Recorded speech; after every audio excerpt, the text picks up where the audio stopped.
नमस्कार, मैं doctor Kamal Verma, director neuro surgery and spine surgery, Sarvodaya hospital Faridabad से आप लोग से बात कर रहा हूं।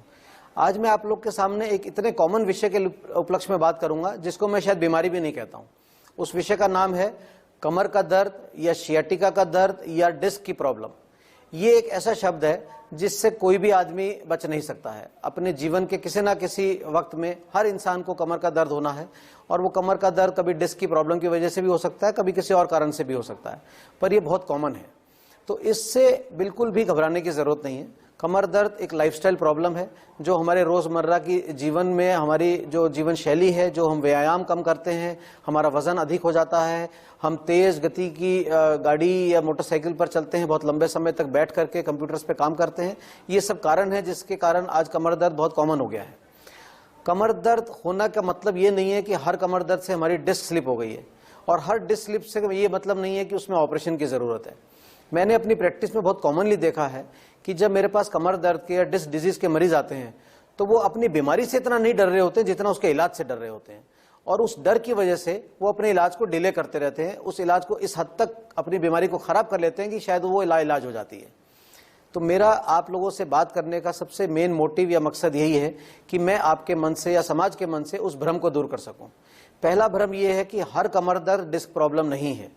बिल्कुल नहीं घबराए, ज्यादातर कमर दर्द सेल्फ लिमिटिंग होते हैं। थोड़ी सी दवाई, थोड़ा सा रेस्ट, कुछ और एक्सरसाइज या फिजियोथेरेपी से मेजॉरिटी ऑफ कमर दर्द के लोग हमेशा के लिए ठीक रहते हैं, और थोड़ा सा लाइफस्टाइल मॉडिफिकेशन।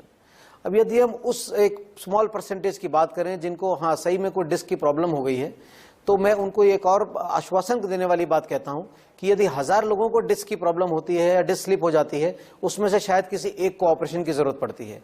999 लोग जो हैं वो शायद बिना ऑपरेशन के ही ठीक होंगे। कैसे ठीक होंगे? कुछ दवाई से ठीक होंगे, कुछ फिजियोथेरेपी से ठीक होंगे, कुछ अपना वजन कम करने से ठीक होंगे, कुछ अपने जीवन शैली में बहुत छोटे मोटे बदलाव करने से ठीक रहेंगे। तो कमर दर्द और डिस्क प्रॉब्लम से भयभीत ना हो। अब तीसरा सबसे बड़ा भय कि यदि आप किसी मरीज को ऑपरेशन की सलाह दे देते हैं जो उसके भले के लिए है, तो वो कतई उस सलाह को मानने से इनकार कर देता है कि उसको भय है कि ऑपरेशन के बाद शायद मैं बिस्तर से न उठ पाऊं।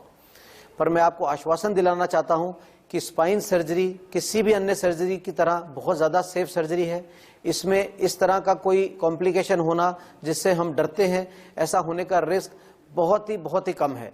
1000 स्पाइन सर्जरी करेंगे, किसी भी स्पाइन सर्जन के कैरियर में शायद 1 या 2 ऐसे कॉम्प्लिकेशन हुए होंगे। ज्यादातर मरीज बिल्कुल स्वस्थ हो जाते हैं, अपने काम पे बहुत जल्दी लौट जाते हैं। आज के युग में स्पाइन सर्जरी में डॉक्टर्स का एम यही रहता है कि उसको सर्जरी के बाद कम से कम देर बिस्तर पे आराम करने की जरूरत पड़े।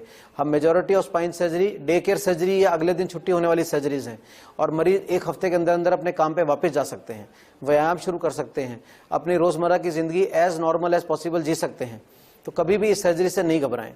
इस सर्जरी को सेफ बनाने के लिए आज की तारीख में बहुत अच्छी टेक्निक आ गई हैं।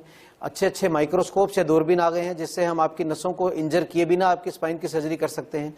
बहुत अच्छे नेविगेशन के टूल्स आ गए हैं जिसको हम इंट्रा ऑपरेटिव नेविगेशन बोलते हैं। उन सब की मदद से आपकी स्पाइन सर्जरी इतनी सेफ हो गई है कि उसमें आप बिल्कुल नहीं डरें। मेरी आप सब लोगों से एक विनती है कि हमेशा भय बीमारी का होना चाहिए, उसके इलाज का भय नहीं होना चाहिए, और वो इलाज ऑपरेशन से होना चाहिए या बिना ऑपरेशन से होना चाहिए, वो डिसीजन आप अपने डॉक्टर पे छोड़ दें। आप एक डॉक्टर को छोड़ दूसरे डॉक्टर की सलाह ले सकते हैं, वो आपका अधिकार है, पर अपना मत उसमें अधिकतर नहीं डालें। अपने डॉक्टर को, अपने हेल्थ केयर स्पेशलिस्ट को डिसाइड करने दें कि आपको किस सर्जरी की जरूरत है। ज्यादातर स्पाइन सर्जरी दूरबीन के जरिए या मिनिमल इन्वेजिव टेक्निक से की जा सकती है। तो बिल्कुल भी बैक पेन से नहीं घबराएं, बैक पेन को प्रिवेंट करें